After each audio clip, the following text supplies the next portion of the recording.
नमस्कार, अपना एमपी देख रहे हैं आप। मैं हूं आपके साथ प्रशांत कटारे और बुलेटिन की शुरुआत धार से आई बड़ी खबर के साथ। धार के पीतमपुर के सेक्टर में आग लगी हुई है। 2 फैक्ट्रियों में ये जबरदस्त आग लगी हुई है। आग से इलाके में अफरा तफरी का माहौल बन गया है। दमकल की कई गाड़ियां मौके पर पहुंची हुई हैं। आग बुझाने की कोशिशें लगातार जारी हैं। तो ये बड़ी खबर धार से है, जहां पीतमपुर के सेक्टर में जबरदस्त आग लगी हुई है। 2 फैक्ट्रियां जो आग की चपेट में आई हैं। ये तस्वीरें भी इस वक्त आप अपने टीवी स्क्रीन पर देख पा रहे हैं। आग से इलाके में अफरा तफरी का माहौल है। दमकल विभाग भी मौके पर पहुंच गया है। आग पर काबू पाने की कोशिशें लगातार जारी हैं। नवीन मेहर हमारे साथ जुड़ गए हैं धार से और जानकारी के साथ। नवीन, कैसे लगी ये आग? इन फैक्ट्रियों में काम शुरू हो चुका था क्या?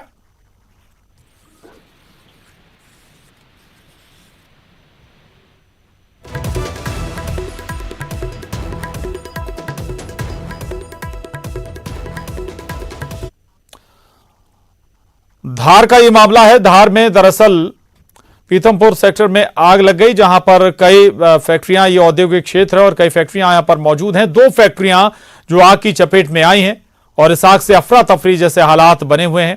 हालांकि कोशिशें इस आग पर काबू पाने की लगातार जारी हैं। नवीन मेहर हमारे साथ धार से जुड़ रहे हैं। नवीन, आवाज अगर आप तक पहुंच रही है तो कैसे ये आग लगी है? और लॉकडाउन के बाद चूंकि सभी उद्योग बंद थे, क्या इन फैक्ट्रियों में काम शुरू हो चुका था? जी प्रशांत, बिल्कुल बताना चाहूंगा कि ये पूरी घटना जो है पीतमपुर के सेक्टर 3 की घटना है। पीतमपुर के सेक्टर 3 में ये फैक्ट्री स्थित थी, जहाँ पर जो है गद्दे बनाए जाते थे और रुई का काम होता था। रुई की गठाने भी यहाँ पर रखी हुई थी और इसमें जो है भीषण आग लगी है। हालांकि आग लगने के कारणों का भी पता नहीं चल पाया कि ये आग क्यों लगी है, लेकिन फिर भी ऐसी आशंका जताई जा रही है कि शॉर्ट सर्किट के कारण से जो है ये आग लगी है। वहीं आग लगने की सूचना मिलने के बाद ही दमकल की जो है 5 से अधिक गाड़ियां मौके पर पहुंची और फिलहाल जो है आग पर काबू पाया जा रहा है और कुछ ही समय में आग पर काबू पा लिया जाएगा। जी प्रशांत जी, क्या जानकारी, जब ये हादसा हुआ या आग लगी इन फैक्ट्रियों में, कोई मौजूद था क्या इन फैक्ट्रियों में? जी हाँ प्रशांत, बिल्कुल बताना चाहूंगा कि अभी फौरी तौर से जो जानकारी सामने निकल के आई है उसमें ऐसा बताया जा रहा है कि इसमें फैक्ट्री के अंदर जो है कुछ लोग मौजूद थे, मजदूर मौजूद थे और हल्के फुल्के से कुछ जो है छोटा मोटा काम इसमें किया जा रहा था और इसी दौरान ये पूरा मामला हुआ है। हालांकि ये अभी जांच का विषय है कि आग क्यों लगी है और कैसे लगी है और इसमें कितने का नुकसान हुआ है, ये सब जांच के बाद ही खुलासा हो पाएगा। जी प्रशांत जी, बिल्कुल स्वाभाविक है कि जांच के बाद ही तस्वीर साफ होगी कि आग की वजह क्या है। कुछ मजदूर जरूर थे यहां पर, जैसा कि नवीन बता रहे हैं, जब ये हादसा हुआ है। बहुत शुक्रिया नवीन आपका। मामला है ये धार के, जहां पर सैकड़ों फैक्ट्रियां मौजूद हैं और 2 फैक्ट्रियों में अचानक आग लग गई। सैकड़ों फैक्ट्रियां मौजूद हैं और 2 फैक्ट्रियों में अचानक आग लग गई। आग कैसे लगी ये साफ नहीं हो पाया। धुएं का गुबार उठता हुआ जरूर आप देख पा रहे हैं। दमकल विभाग यहां मौके पर पहुंचा हुआ है। इस आग पर काबू पाने की कोशिशें लगातार जारी हैं। यह अभी तक साफ नहीं हो पाया कि इस आग से किसी को नुकसान हुआ या नहीं।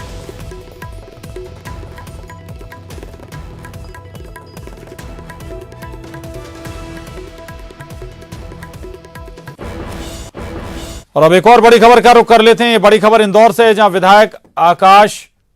विधायक आकाश विजयवर्गीय के भीड़ जुटाने का मामला। कलेक्टर मनीष सिंह ने जांच के आदेश दे दिए हैं। एसडीएम को जांच का आदेश दिया गया है। आपको बता दें, सोशल डिस्टेंसिंग समेत दूसरे पहलुओं पर इस मामले में जांच होगी। तो ये बड़ी खबर इंदौर से है। विधायक आकाश विजयवर्गीय के भीड़ जुटाने का मामला। आपको याद दिला दें कि आकाश विजयवर्गीय ने कल बैठक बुलाई थी। 100 से ज्यादा बीजेपी कार्यकर्ता इस बैठक में मौजूद थे और सोशल डिस्टेंसिंग भी दरकिनार कर दी गई थी। हमारे साथ अरुण त्रिवेदी जुड़ गए हैं और जानकारी के साथ। अरुण, कल का ये मामला और अब जाकर इस मामले में प्रशासन भी एक्शन मोड में आ गया है। बिल्कुल, देखिए, कलेक्टर से जब इस बारे में पूछा गया कि आकाश विजयवर्गीय ने कल भीड़ जुटाई थी, लॉकडाउन का उल्लंघन हुआ था और सोशल डिस्टेंसिंग का भी पालन नहीं किया गया था और जब लॉकडाउन चल रहा है, कर्फ्यू का मामला, तो ऐसे में बैठक कैसे हो गई। इस पर कलेक्टर ने कहा कि हमने इस मामले में एसडीएम को जांच सौंप दी है, एसडीएम को आदेश दिए हैं कि वो पूरे मामले की जांच करें और बताएं, उसके बाद मैं आप लोगों को इस बारे में बता पाऊंगा। तो एक तरह से मामले की जांच तो शुरू हो गई है, लेकिन कलेक्टर भी थोड़ा बचते हुए नजर आए। दूसरी ओर जब डीआईजी से इस बारे में सवाल पूछा गया तो वो भी मामले को टालते नजर आए, जबकि ये पुलिस विभाग का और लॉ एंड ऑर्डर का भी मामला है। लेकिन वो इस मामले को इसलिए भी टालते आए क्योंकि सत्ताधारी दल से जुड़े विधायक हैं और उनकी सरकार है, इसलिए शायद डीआईजी इस मामले में कुछ ही बोलने से बचते हुए नजर आए। लेकिन ये मामला गंभीर इसलिए भी है कि जब लॉकडाउन है, कर्फ्यू है, तो कैसे 150 लोग इकट्ठा हो गए और पुलिस और आईबी को भनक भी नहीं लगी और लोग वहां पे कोई पुलिस भी नहीं पहुंची, जबकि इंटेलिजेंस को इस बारे में पता होना चाहिए कहाँ भीड़ जुट रही है और क्यों, किस उद्देश्य से वो जुट रही है। हालांकि जो आकाश विजयवर्गीय ने भीड़ जुटाई थी वो उन्होंने अपने राशन बांटने के लिए, अपने क्षेत्र में जो गरीब लोग हैं उनको राशन बांटने की व्यवस्था बनाने के लिए भीड़ जुटाई थी। हालांकि उनका मकसद तो नेक था, लेकिन उन्हें इस तरह से जो भीड़, बिल्कुल अब देखना होगा कि वाकई में कुछ एक्शन होता भी है या नहीं, कार्रवाई कुछ होती भी है इस मामले में या नहीं। शुक्रिया अरुण आपका इस पूरी जानकारी के लिए। जी धन्यवाद आपका। तो ये मामला कल का है। इंदौर में जब आकाश विजयवर्गीय ने बैठक बुलाई थी, कई कार्यकर्ता, 100 से ज्यादा कार्यकर्ता मौजूद थे और अब हालांकि ज्यादातर अधिकारी इस पर कुछ भी बोलने से बचते हुए नजर आ रहे हैं। बड़ी खबर भोपाल से है। पान खाकर सड़क पर थूकना भोपाल में एक शख्स को महंगा पड़ गया। नगर निगम ने शख्स पर जुर्माना लगाया है। 15 रुपए के पान पर अब 2500 रुपए जुर्माना भरना पड़ा है शख्स को। दरअसल नगर निगम ने आरोपी से सफाई भी करवाई है। जहांगीराबाद के कैंटोनमेंट जोन का ये मामला है। एक शख्स पान खाकर उसने सड़क पर ही थूक दिया और इसके बाद उस पर निगम ने जुर्माना लगाया है। 2500 रुपए का जुर्माना शख्स पर लगाया गया है। इतना ही नहीं, नगर निगम ने आरोपी से सफाई भी करवाई है। जहांगीराबाद के कैंटोनमेंट जोन का ये मामला है। भोपाल में इन्हीं कैंटोनमेंट जोन में से सबसे ज्यादा कोरोना पॉजिटिव मामले सामने आए हैं। जितेंद्र हमारे साथ जुड़ गए हैं। जितेंद्र, पहले ही ये नियम कायदे बना दिए गए हैं कि थूकना नहीं है आपको कहीं भी, पब्लिक प्लेस पर या कहीं भी एक्शन हो सकता है आपके ऊपर, तो उसका एक मुजाहरा भी देखने को मिल गया है ये। जितेंद्र। बिल्कुल प्रशांत, जिस तरह से भोपाल शहर में अब कहीं भी सार्वजनिक स्थानों पर थूकना मना है, उस पर जुर्माना लगाया जा रहा है। और जो ये युवक है शफीक खान, इसने तो भोपाल के जहांगीराबाद एरिया, कंटेनमेंट एरिया, जहां सबसे ज्यादा कोरोना के मरीज मिले हैं, वहां पर जाकर सड़क पर थूका है। तो इस पर नगर निगम के कर्मचारियों ने इस पर कार्रवाई करते हुए तकरीबन 2500 रुपए का चालान इस पर लगाया और सड़क की सफाई भी करवाई है। और ये भोपाल वासियों के लिए एक तरह का सबक भी है कि इस तरह से सार्वजनिक स्थानों पर ना थूका जाए, ना ही किसी को उससे गंदगी फैलाई जाए। जी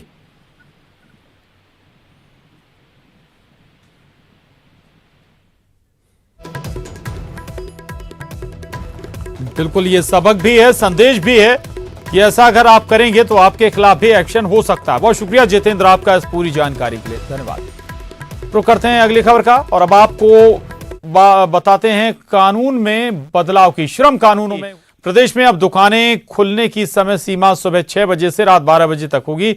ये अभी सुबह 8 बजे से रात 10 बजे तक थी और इस संशोधन से जहां रोजगार के अवसर बढ़ेंगे, वहीं दुकानों में भीड़ भी नहीं लगेगी। वहीं कारखानों और कार्यालयों में काम कराने की पाली 8 घंटे से बढ़ाकर 12 घंटे की गई है। सप्ताह में 72 घंटे तक कार्य कराए जाने की अनुमति होगी। हालांकि इसके लिए ओवरटाइम देना होगा। उत्पादकता बढ़ाने के लिए उद्यमी सुविधा अनुसार पाली में भी बदलाव कर सकते हैं। तो वहीं 50 से कम श्रमिक लगाने वाले ठेकेदारों को पंजीयन कराने की जरूरत नहीं होगी। इसके बिना भी वे काम कर सकेंगे। बीड़ी उद्योग, कारखाना, दुकान सहित अन्य क्षेत्रों में काम करने के लिए पंजीयन अब 1 दिन में ही होगा। अभी तक इसके लिए लोक सेवा गारंटी कानून में 30 दिन की अवधि निर्धारित थी। पंजीयन के लिए किसी सरकारी कार्यालय के चक्कर नहीं लगाने होंगे। पूरी प्रक्रिया ऑनलाइन रहेगी। फैक्ट्री लाइसेंस का नवीनीकरण 1 साल में कराने की बाध्यता को भी खत्म कर दिया गया है। श्रम सुधारों का अगर उद्देश्य कोई है तो पहला, नए रोजगार के अवसर सृजित करना, नौजवानों को, मजदूरों को रोजगार ही आज की महती आवश्यकता है। पहले विभिन्न लेबर लॉज के अंतर्गत पंजीयन मतलब रजिस्ट्रेशन 30 दिन में जारी किया जाता था। अब इस अवधि को घटाकर केवल 1 दिन कर दिया गया है, ताकि निवेशकों को, व्यवसायियों को अनावश्यक चक्कर ना लगाना पड़े। और इस संबंध में हमने public service delivery guarantee act के अंतर्गत संशोधन की अधिसूचना जारी कर दी है। अगर संबंधित अधिकारी 1 दिन में पंजीयन नहीं करेगा तो उसको जुर्माना भरना पड़ेगा, और वो जुर्माना हर्जाने के रूप में जिसका पंजीयन होगा उसको देना पड़ेगा। कारखाना लाइसेंस नवीनीकरण, फैक्ट्री लाइसेंस रिन्यूअल, अब 1 साल के बजाय 10 साल में कराए जाने का प्रावधान किया है। हर साल रिन्यूअल की जरूरत क्या है? 1 साल के बाद फिर चक्कर लगाओ। इससे हमने मुक्त कर दिया है। अब एक बार रिन्यूअल करा लिया तो 10 साल तक फिर रिन्यूअल कराने की जरूरत नहीं होगी।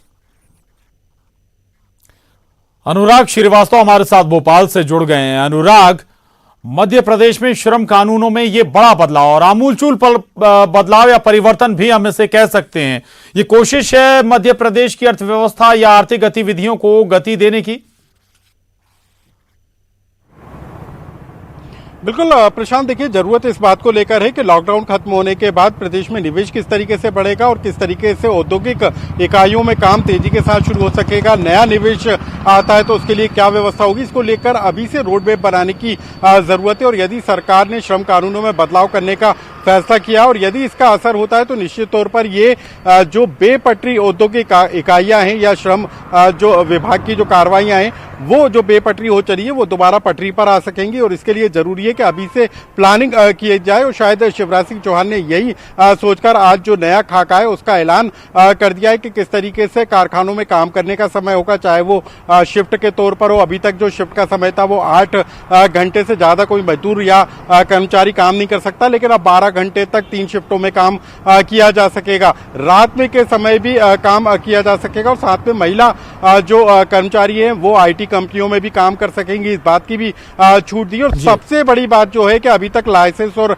रजिस्ट्रेशन को लेकर जो व्यवस्था थी उसमें 30 दिन का समय लगता था, लेकिन अब सरकार ने व्यवस्था कर दी है कि एक ही दिन में रजिस्ट्रेशन और लाइसेंस जारी करने का फैसला कर लिया जाएगा। और यदि कोई अधिकारी इसमें अड़चन लगाने का काम करता है तो उसके खिलाफ कार्रवाई की जाएगी। इसके अलावा यदि हम बात करें तो लॉकडाउन के दौरान दुकानें भी पूरी तरीके से बंद हैं और उनको भी खासा नुकसान हुआ है। लोग जो बाजार में आना चाहते हैं वो आ नहीं पा रहे, लेकिन यदि लॉकडाउन खत्म होता है तो दुकानें किस समय खुलेंगी इसका भी समय निर्धारित कर दिया है। सुबह 6 बजे से लेकर रात के 12 बजे तक दुकानें खोलने की अनुमति होगी। तो कुल मिलाकर सरकार ने बड़े बदलाव किए हैं। और इसके अलावा इंस्पेक्टर राज व्यवस्था को भी खत्म करने का फैसला सरकार ने किया है, इसका भी असर सीधे तौर पर कारखानों पे पड़ेगा। तो निश्चित तौर पर ये इस बात की जरूरत है कि आज के समय में इस तरीके की प्लानिंग की जाए कि किस तरीके से अर्थव्यवस्था को बेहतर किया जा सकता है, किस तरीके से औद्योगिक इकाइयों में काम को दोबारा सुचारू रूप से संचालित किया जा सकता है। और इसी को लेकर सरकार ने अब कदम उठाना शुरू कर दिया है। सरकार ने एक कमेटी का भी गठन किया था जिसके सुझाव सरकार को मिले, उसके आधार पर यह फैसला लिया है। और सबसे बड़ी बात है कि जो नए स्टार्टअप होंगे उनके लिए भी सरकार ने नई व्यवस्था की है कि उनको जो लाइसेंस या रजिस्ट्रेशन कराना होगा वो एक बार कराना होगा, बार बार कराने की उनको छूट मिल सकेगी। तो कई तरह की रियायत देने का सरकार ने फैसला कर लिया। और ये जरूरी भी इस बात को करे कि जब लॉकडाउन खत्म हो रहिएगा हमारे साथ। मैं आपके पास आ रहा हूं। कांग्रेस प्रवक्ता भूपेंद्र गुप्ता जी हमारे साथ जुड़ गए हैं। भूपेंद्र गुप्ता जी, आपकी सरकार भी लगातार कोशिशें कर रही थी अर्थव्यवस्था को और बेहतर करने की, और अब शिवराज सरकार ने बड़े परिवर्तन किए श्रम कानूनों में। क्या असर देखते हैं आप भविष्य में इसका अर्थव्यवस्था पर? अर्थव्यवस्था पर इसका कोई असर नहीं होगा, क्योंकि अर्थव्यवस्था जो है श्रम कानूनों से नहीं चलती है।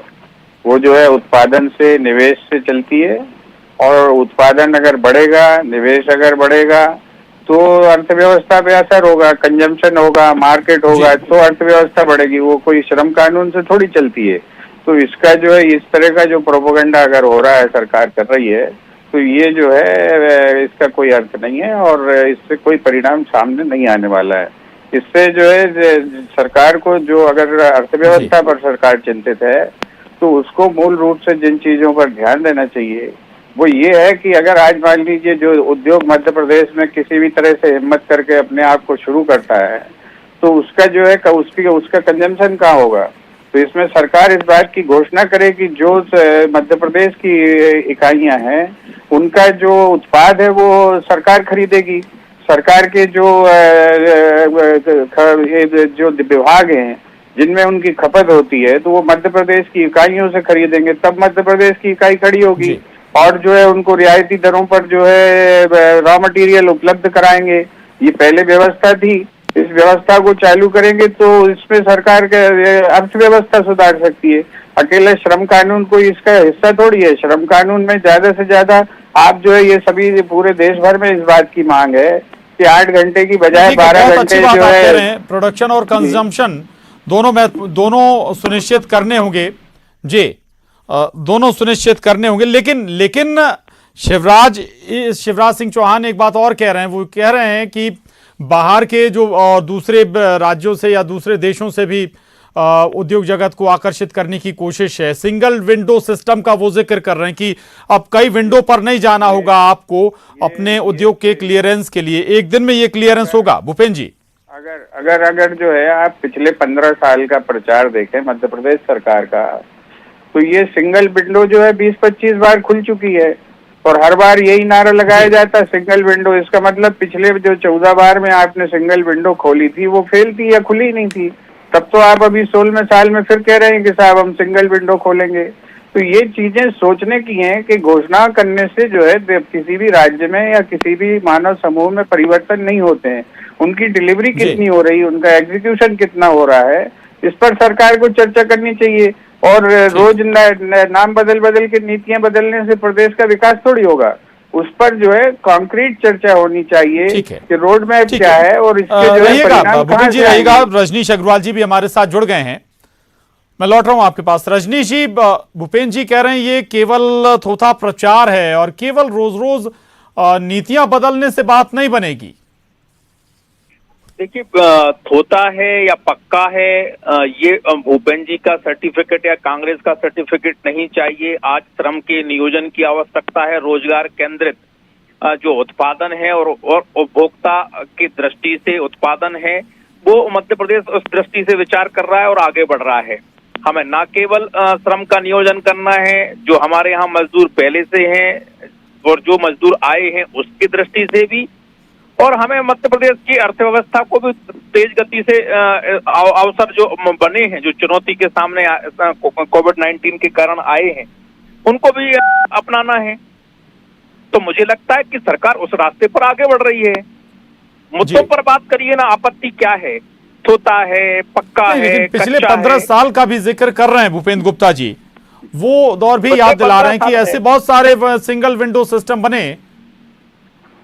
15 साल में मध्य प्रदेश ने तेजी से प्रगति की और 15 साल के एक साल 2 साल की भी अगर बात करना चाहें तो हम तैयार हैं। बाकी इनकी जब सरकार 13 महीने चली जी, तो इनकी सरकार के मुख्यमंत्री मध्य प्रदेश के कमलनाथ जी ने स्वयं उद्योग विभाग उनके पास था, उन्होंने जवाब दिए हैं मध्य प्रदेश सरकार के कामकाज को लेकर विधानसभा में, और उन्होंने जो जवाब दिए हैं वो संतुष्टिकारक जवाब हैं, जो तेज गति से यहाँ काम हुआ है। और आज 15 सालों में कोविड-19 तो बरस में ऐसी घटनाएं नहीं घटी, और कोविड-19 के कारण जिस प्रकार का पूरी अर्थव्यवस्था पर और सामाजिक ताने बाने पर प्रभाव पड़ा है, उसकी दृष्टि से भी नीतियां में संशोधन होगा।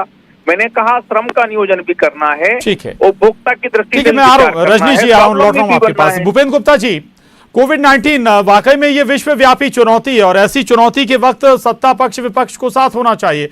बेहतर हो कि आप और अच्छे कुछ सुझाव लाएं। आपके बड़े नेताओं के जरिए जो सुझाव रखे भी गए उन पर भी सरकार ने विचार किए कई जगह पर अमल भी किया। भूपेंद्र जी, मुझे बड़ी हैरानी हो रही है कि आप कह रहे हैं कि जो है कोविड-19 में सबको साथ होना चाहिए।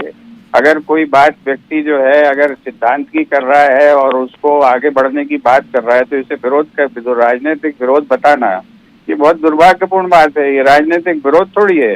अगर हमें कुछ समझ में आ रहा है कि आप गलती कर रहे हैं और इसे हम इंगित कर रहे हैं तो इसको सुधारना ज्यादा जरूरी है कि इस पर ये काँव करना ज्यादा जरूरी है। तो ये दृष्टिकोण बदलिए। और पहली चीज मैंने आपसे ये कहा अभी और फिर से कह रहा हूँ इसको ताकि बीजेपी वाले भी सुन लें और आप भी एक बार फिर से इसको जो है ध्यान से सुन लें कि किसी भी प्रदेश की किसी भी देश की किसी भी मानव समूह की जो अर्थव्यवस्था है वो कंजम्पशन से और निवेश से चलती है। नहीं, अगर ये बात आप कह रहे हैं भूपेंद्र गुप्ता जी, अगर ये बात आप कह रहे हैं जब आपकी सरकार थी तब आप ये आशा क्यों करते थे कि आप पे हर बार अगर कोई सवाल उठाता है विपक्ष तो वो सवाल ना उठाए, आपको सुझाव दे। आपको धन्यवाद। आप ही बोलिए फिर हमारी तरफ से भी आप। जी, ठीक है, जवाब नहीं है शायद आपके पास। चले माफ, चले वक्त की कमी है। शुक्रिया भूपेंद्र गुप्ता जी। रजनीश जी, आपका भी बहुत धन्यवाद। बहुत धन्यवाद आपका। बुलेटिन में बस इतना ही। खबरों का सिलसिला लगातार जारी है।